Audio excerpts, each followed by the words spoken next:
बिस्मिल्लाहिर्रहमानिर्रहीम। अस्सलाम वालेकुम। मैं डॉक्टर जावेद महर पिंड बिगवाल बॉयज़ कॉलेज का प्रिंसिपल। ये जो नए पौधे हमने लगाए थे वो फूटना शुरू हो गए थे और हमने एक हफ्ज़े मातकद्दम के तौर पर एक ट्रीटमेंट की है कि 2 साल पहले मैंने चिनार के 26 पौधे यहाँ पे कॉलेज में लगाए थे और एक दफ़ा तो फूटे, उसके बाद जो है वो ख़त्म होना शुरू हो गए। तो मैंने जब उनको ज़मीन से निकाला तो उनकी जड़ें जो है वो दीमक ने खोखली कर दी थी, क्योंकि इस एरिया में दीमक बहुत ज़्यादा है।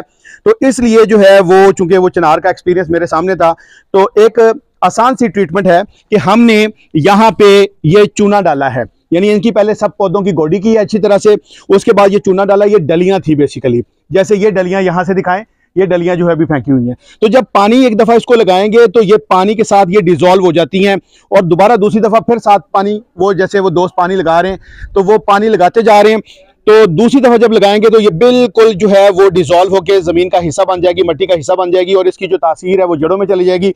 दीमक का अगर ख़तरा भी है तो वो ख़त्म हो जाएगी। दूसरा एक और हल भी है कि एक इसमें स्प्रे भी आती है, यानी एक दवाई भी आती है, उसकी एक एक ढक्कन जो है वो डाल देते हैं इसी तरह पानी लगाकर, लेकिन वो दवाई थोड़ी महंगी है।